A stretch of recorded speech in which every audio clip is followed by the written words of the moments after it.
नमस्कार, मैं हूं आपके साथ श्वेता गर्ग और आप देख रहे हैं 4TV न्यूज। वक्त हो चला है उत्तराखंड की खास खबरों का। उत्तराखंड के मुख्यमंत्री पुष्कर सिंह धामी ने प्रदेश में लव जिहाद, थूक जिहाद जैसे शब्दों का प्रयोग करते हुए कहा है कि उत्तराखंड में यह सब नहीं चलेगा। वे कांग्रेस अब जिहाद की परिभाषा को लेकर मुख्यमंत्री और भारतीय जनता पार्टी को घेरने में जुट गई है। मुख्यमंत्री धामी ने कहा है कि उत्तराखंड के मूल स्वरूप को बिगाड़ने नहीं दिया जाएगा।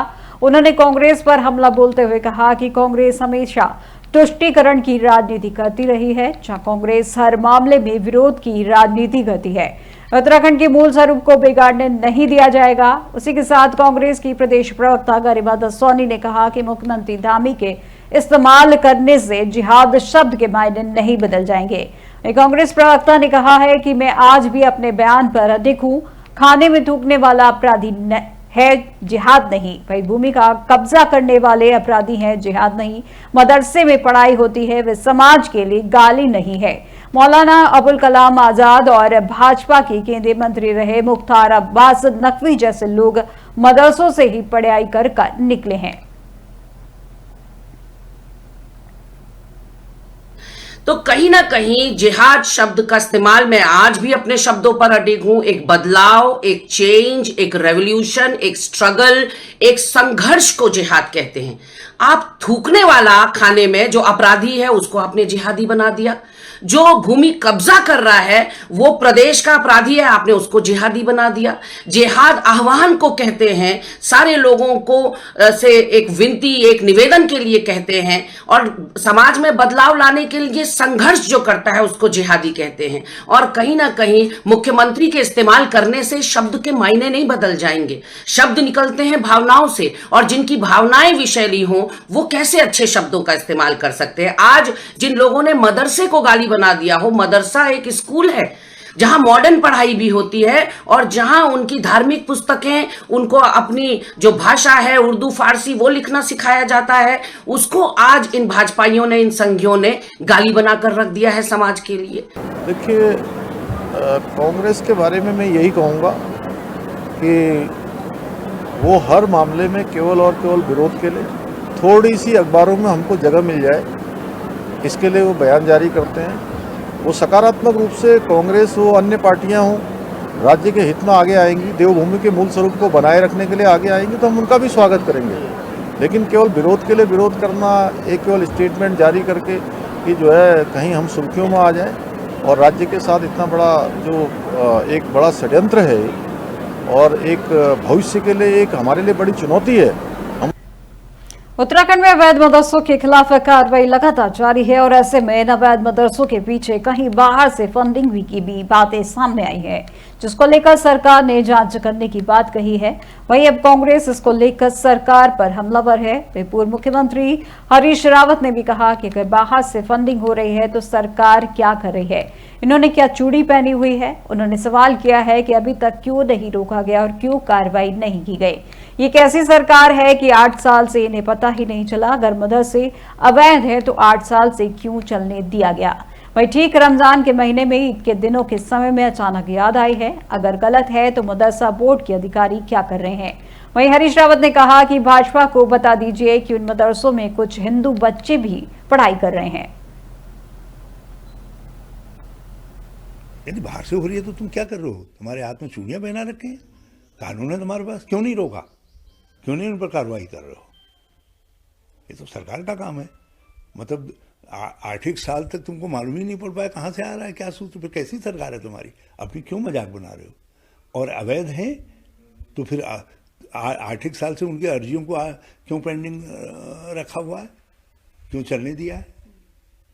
और ठीक है, तुमको ईद के दिन याद आ रही है, ईद के समय में और रमजान के महीने में याद आ रही है कि मदरसे गलत है।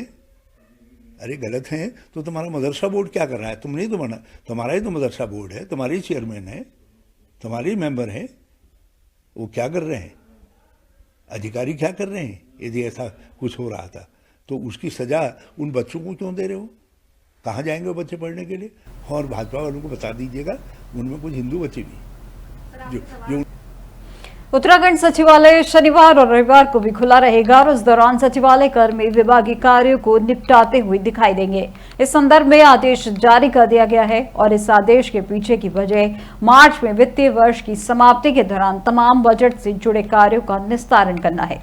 सचिवालय प्रशासन विभाग ने इस संदर्भ में आदेश जारी किया है और आदेश के अनुसार वित्तीय वर्ष 2024-25 समाप्त होने जा रहा है।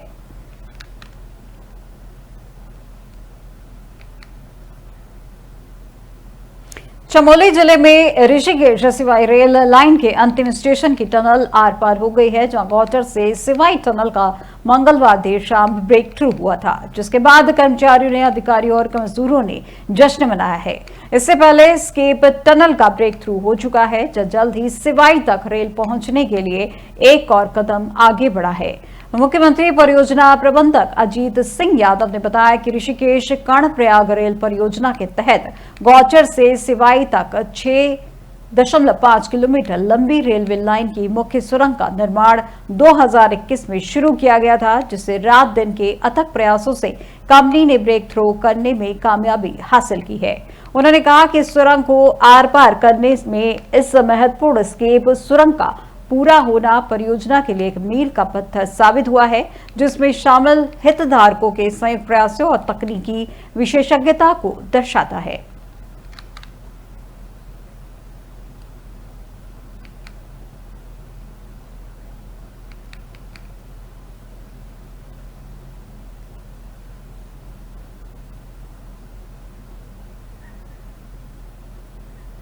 उत्तराखंड में कृषि को बढ़ावा देने के लिए प्रदेश सरकार लगातार सकारात्मक कदम उठा रही है। जो सरकार कृषि क्षेत्र में कई योजनाएं चला रही है, जिससे किसानों की आय में वृद्धि हो और उत्तराखंड में कृषि को एक अलग स्थान प्राप्त हो सके। कृषि सचिव ने डॉक्टर SN पांडे ने बताया कि उत्तराखंड सरकार और केंद्र सरकार के सहयोग से किसानों के लिए काफी योजनाएं चलाई जा रही हैं, जिनमें कृषि उद्यान, सघन पौधा और कीवी और ऑर्गेनिक खेती, मिलेट्स की योजना और अन्य भी योजनाएं चलाई जा रही हैं, जिनमें किसानों को 20 से 50% तक की सब्सिडी दी जाती है। वहीं समय समय पर किसानों को कृषि संबंधी प्रशिक्षण भी दिया जाता है और अधिकारियों को भी निर्देशित किया गया है कि वे समय समय पर किसानों से जाकर मिले और उनकी समस्या का निदान करें। कृषि सचिव ने बताया कि कृषि विभाग के अंतर्गत उद्यान विभाग में 220 करोड़ से MOU हुए हैं, जिसमें 128 करोड़ MOU धरातल पर गतिमान है।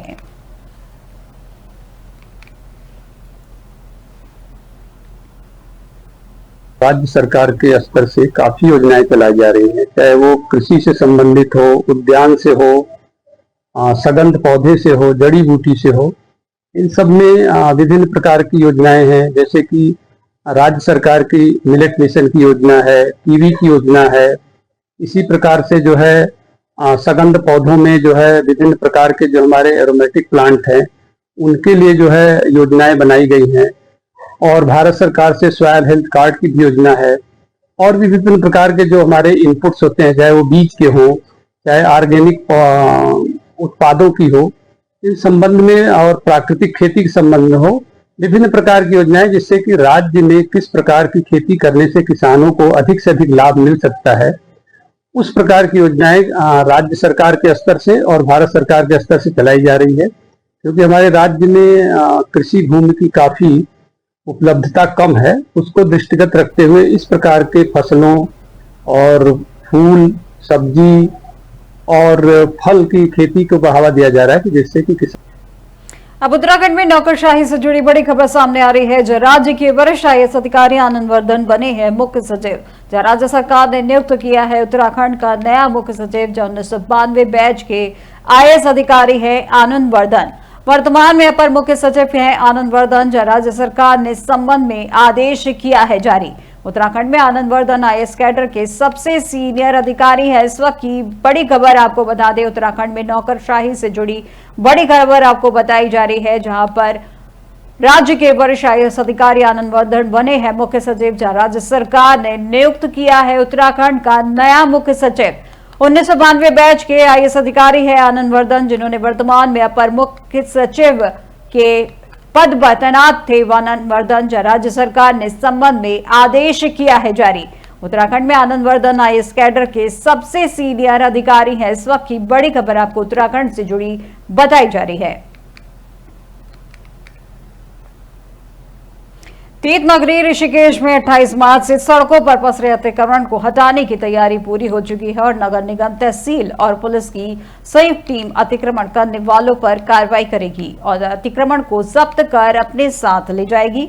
और इस संबंध में पुलिस ने पूरे शहर में मुनादी कर अतिक्रमण करने वालों को आगाह कर दिया है।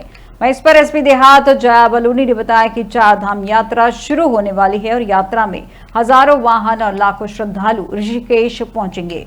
श्रद्धालुओं को पैदल चलने में परेशानी न हो और शहर में ट्रैफिक भी सुचारू रूप से चले, इसके लिए अतिक्रमण पर कार्रवाई बेहद ज्यादा जरूरी हो गई थी। इसलिए पुलिस, नगर निगम और तहसील प्रशासन की संयुक्त टीम ने 28 मार्च से पूरे शहर में अतिक्रमण पर कड़ी कार्रवाई करेगी। जहां अतिक्रमण की कार्रवाई शहर के मुख्य मार्गों के साथ हरिद्वार रोड पर भी की जाएगी। अतिक्रमण के दौरान होने वाली कार्रवाई की पूरी जिम्मेदारी संबंधित व्यक्तियों की होगी और इसलिए पहले से ही मुनादी कर अतिक्रमण करने वालों को आगाह कर दिया गया था। वहीं अतिक्रमण हटाने के दौरान किसी भी प्रकार की नेतागिरी को भी बर्दाश्त नहीं किया जाएगा और इस संबंध में सभी व्यापारियों से भी सहयोग मांगा गया है। वहीं कोतवाल प्रदीप राणा और वरिष्ठ उप निरीक्षक विनोद कुमार की टीम ने अतिक्रमण हटाने की सभी तैयारियां पूरी कर ली हैं।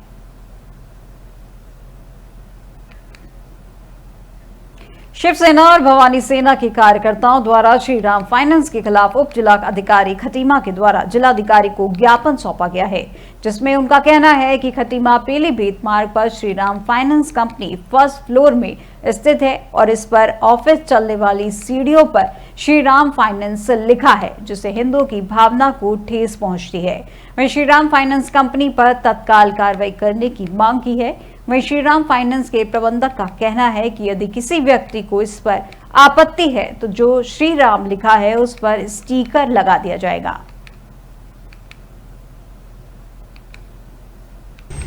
हमने जो ज्ञापन तहसीलदार साहब को जो दिया है, श्री राम फाइनेंस कंपनी जो पीलीभीत रोड पर संजय सीमेंट के ऊपर जो बनी हुई है, उसमें पैकरियों पे श्री राम फाइनेंस बोर्ड लिख रखा है। हमारे मर्यादा पुरुषोत्तम राम का नाम पैरों से कुचला जा रहा है। इसी वजह से हमने तहसीलदार साहब को ज्ञापन दिया है, क्यों इसलिए तत्काल इसे फाइनेंस कंपनी को बंद किया जाए।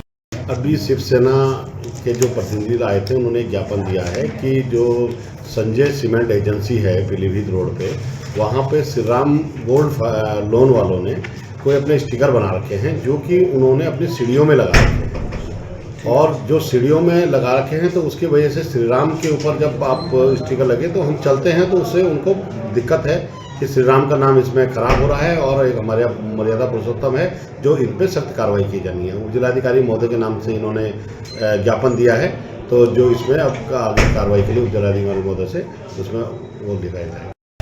इस बारे में मैं ये कहना चाहूँगा कि अगर इससे जैसे अपने धर्म को लेके कुछ भी अगर किसी को ठेस पहुँच रही है या फिर लगता है कि ये गलत है, तो हम इस चीज़ पे काम करेंगे। जो भी श्री राम का नाम लोगो लगा हुआ है उसको हम वहाँ से छुपा देंगे, मतलब उसके ऊपर स्टिकर लगवा के कवर कर देंगे उसको, ताकि उत्तराखंड पुलिस का मानना है कि जन जागरूकता से ही नशे के कारोबार करने वालों की कमर तोड़ी जा सकती है और इसलिए पुलिस लगातार नशे के दुष्परिणामों की जानकारी देकर लोगों को जागरूक करने का काम कर रही है।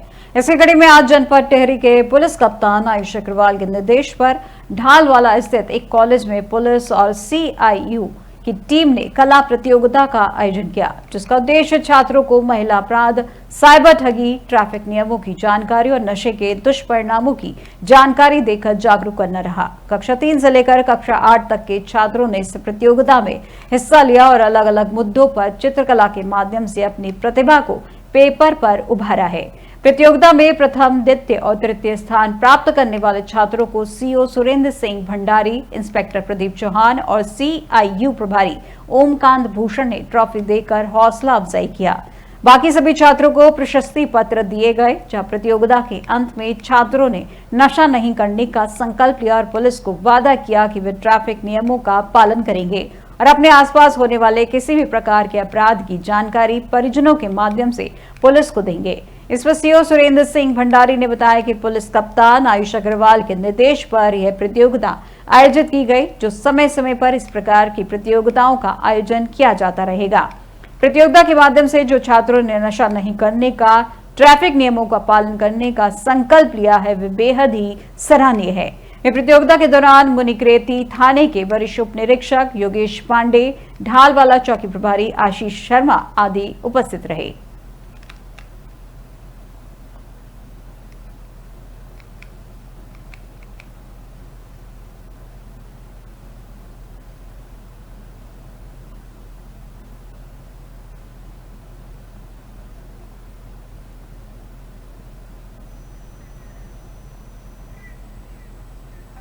ऋषिकेश के निकट मुनिकरेती स्थित नाव घाट पर नहाने के दौरान दो सगे भाई बहन गंगा में बह गए, जिसकी जानकारी होने पर जल पुलिस के जवानों ने किसी तरह जान पर खेलकर भाई बहन को सकुशल गंगा से बाहर निकाला। फिलहाल भाई बहन को सरकारी अस्पताल में प्राथमिक उपचार के लिए भेजा गया है। इस पर मुनिकरेती के प्रभारी निरीक्षक प्रदीप चौहान ने बताया कि आज हरिद्वार से राजीव गुप्ता अपनी पत्नी, 2 बच्चों और एक अन्य पारिवारिक सदस्य के साथ मुनिकरेती नाव घाट पर घूमने के लिए पहुंचे थे और इस दौरान सभी सदस्य नाव घाट पर गंगा में नहाने के लिए उतर गए, जहां बहाव और गहराई का अंदाजा नहीं होने की वजह से राजीव गुप्ता की 16 वर्षीय बेटी इच्छा और 14 वर्षीय बेटा विष्णु गंगा में बहने लगे। बेटा बेटी को गंगा में बहते देख राजीव गुप्ता ने मदद के लिए चिल्लाना शुरू किया, जहां इस दौरान घाट पर मौजूद जल पुलिस के जवान सुभाष ध्यानी, विदेश चौहान और पुष्कर रावत और महेंद्र चौधरी ने गंगा में बच्चों को बचाने के लिए छलांग लगा दी। कुछ ही देर में जल पुलिस के जवान गंगा में बह रहे दोनों भाई बहन को सकुशल बाहर निकाल लाए। इंस्पेक्टर प्रदीप चौहान ने बताया कि फिलहाल दोनों भाई बहनों का सरकारी अस्पताल में प्राथमिक उपचार के लिए भेजा गया है।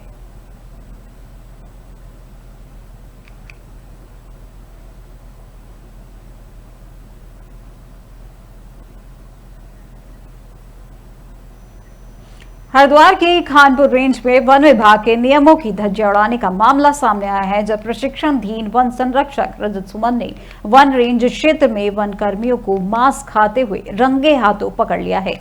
वही सूचना मिलते ही वन विभाग में हड़कंप मच गया और जांच शुरू कर दी गई है। वन विभाग के नियमों के अनुसार संरक्षित क्षेत्रों में मांसाहार पूरी तरीके से प्रतिबंधित है। ऐसे में गंभीर मामला माना जा रहा है। बताया जा रहा है कि अब मुख्य आरोपी पर कड़ी कार्रवाई की जा रही है। पीडीएफओ के अनुसार खानपुर रेंज में यह सूचना मिली थी कि वहां सुरक्षित प्रजातियों के जीवों को लाया जा रहा है और इस पर टीम ने जांच की और पूछताछ के बाद एक मुख्य आरोपी के खिलाफ कड़ी कार्रवाई की गई है। वन विभाग ने साफ कर दिया है कि जंगलों और वन्य जीवों के संरक्षण में लापरवाही बरतने वालों को किसी भी सूरत में बख्शा नहीं जाएगा। देखिए, हमारी टीम को कल 26 मार्च को ये सूचना मिली थी कि खानपुर रेंज के अंतर्गत जो हमारा कुड़का वाला क्षेत्र है, वहाँ पे कुछ व्यक्तियों द्वारा जो है संरक्षित प्रजाति के वन्य जीवों के मांस को लाया जा रहा है। सूचना मिलने के उपरांत तत्काल खानपुर रेंज की टीम द्वारा मौके पे दबिश दी गई और वहाँ से चीतल के मांस को बरामद किया गया और एक जो संबंधित मुख्य अभियुक्त है इस प्रकरण में, श्री हुकुम सिंह पुत्र श्री सोमा, जो कि जिगरहेड़ी ग्राम के निवासी हैं थाना भगवानपुर में, उनको गिरफ्तार किया गया है। संबंधित अभियुक्त द्वारा अपना जो जुर्म है उसको कबूला गया है और उनके विरुद्ध वन्य जीव संरक्षण अधिनियम की सुसंगत धाराओं में मुकदमा जो है दर्ज किया गया। देखिए, हमारी टीम को कल 26 मार्च को ये सूचना मिली थी कि खानपुर रेंज के अंतर्गत जो हमारा कुड़का वाला क्षेत्र है, वहाँ पे कुछ व्यक्तियों द्वारा जो है संरक्षित प्रजाति के वन्य जीवों। धर्मनगरी जल पुलिस की गोताखोर एक बार फिर गंगा में डूब रहे लोगों के लिए भगवान साबित हुए हैं। जो खबर हरिद्वार में रौड़ी बेलवाला से है, जहां पर अग्रसेन घाट के पास गंगा में अचानक पानी बढ़ गया, जिससे 10 लोग टापू पर फंस गए और लगातार पानी के बढ़ते स्तर के बीच मौके पर पहुंची जल पुलिस की टीम ने मोटर बोट से सभी को रेस्क्यू किया। तब जाकर सभी की जान में जान आई है।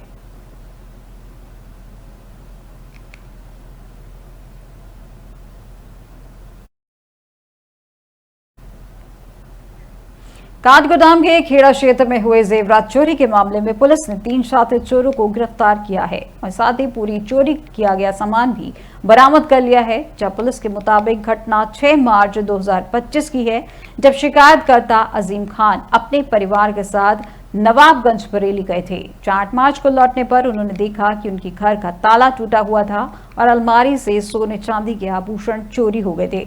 इस मामले में काठगोदाम थाने में एफआईआर दर्ज कर जांच उप निरीक्षक मनोज कुमार को सौंपी गई थी। एसपी सिटी प्रकाश चंद और सीओ सिटी हल्द्वानी नितिन लोहनी के निर्देश पर थानाध्यक्ष दीपक बिष्ट के नेतृत्व में 2 विशेष टीमें गठित की गईं, जब पुलिस टीमों ने घटनास्थल और आसपास के संभावित स्थानों पर करीब 100 सीसीटीवी फुटेज खंगाले और संदिग्धों से पूछताछ की गई। जांच के दौरान 27 मार्च 2025 को 3 छात्र चोर देवेंद्र थापा उर्फ राहुल थापा उम्र 20 वर्ष, उज्जवल सिंह परगाई उम्र 22 वर्ष और संदीप कुमार उम्र 20 वर्ष सभी निवासी हल्द्वानी को गिरफ्तार किया गया है। पूछताछ में आरोपियों ने स्वीकार किया कि उन्होंने चोरी से 1 दिन पहले घर में रेकी की थी और 7 मार्च की रात 11:30 बजे घर का ताला तोड़कर अलमारी से जेवर चुरा लिए थे। वहीं पकड़े जाने के डर से उन्होंने चोरी के जेवरात गौला नदी के पास जंगल में गड्ढा खोदकर छुपा दिए थे और जब उन्हें लगा कि मामला शांत हो गया है तो वे इन्हें निकालने गए, तभी पुलिस ने उन्हें पकड़ लिया। पुलिस ने उनके कब्जे से चोरी किए गए सभी आभूषण बरामद कर लिए गए हैं। वहीं पुलिस के मुताबिक पकड़े गए अभियुक्त शातिर चोर हैं और कई बार जेल जा चुके हैं।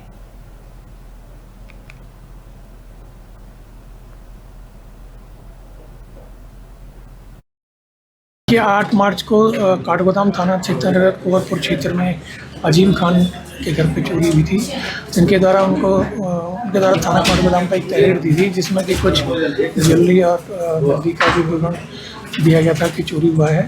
पुलिस ने तत्काल उस पर तत्परता दिखाते हुए सीओ सिटी के नेतृत्व में टीमों का गठन किया, जिसमें कि हमारी सर्विलांस टीम और हमारी सीसीटीवी और दबिश टीम भी 3 टीमें बनाई गई थी, जिसमें कि मैनुअली पता रसी सुराग और सीसीटीवी को बहुत बारीकी से खंगाला गया।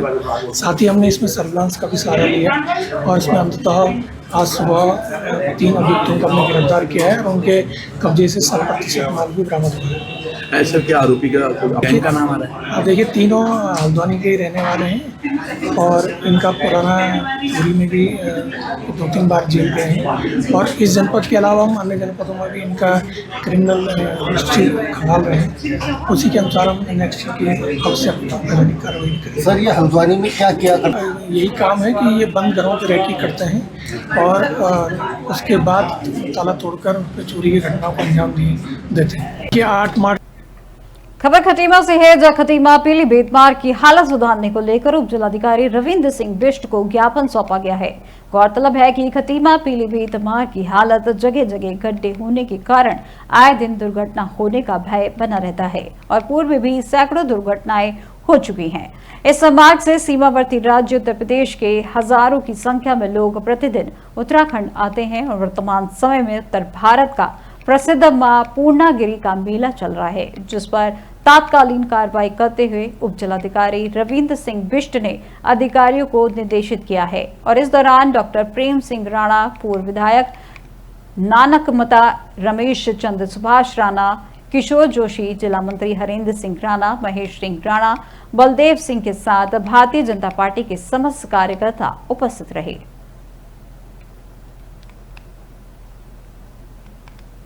जो खटीमा पीलीभीत का मार्ग है, जो 13 किलोमीटर समथिंग हमारा स्ट्रेच बनता है, उसमें उस सिलसिले में कुछ पैचवर्क का काम किया जाता है, लेकिन पैचवर्क ठेकेदार द्वारा पूर्ण नहीं किया गया। ऐसी शिकायत लोगों को द्वारा कल भी मेरे से की गई थी, परसों भी की थी और आज भी मेरे पास आए थे।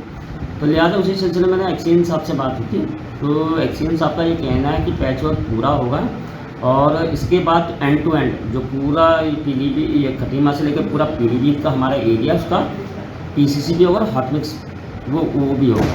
तो इसी सिलसिले में उन्होंने ये भी कहा कि वो कल यहाँ पर आएंगे और मैंने उनको आग्रह किया है, उनको निवेदन किया है कि जो बड़े बड़े गड्ढे हैं जो कि एक्सीडेंट प्रोन एरियाज बन रहे हैं हमारे यहाँ के लिए, तो उसको कम से कम इस पैचवर्क में कवर कर लें। उन्होंने उसका मेरे आश्वासन दिया और कल मेरे पास आ रहे हैं, तो उसको हम खुद ज्वाइंटली देखते हैं। उत्तराखंड की अब तक की खबरों में फिलहाल बस इतना ही और देश दुनिया की तमाम जानकारी के लिए देखते रहिए 4TV न्यूज। नमस्कार।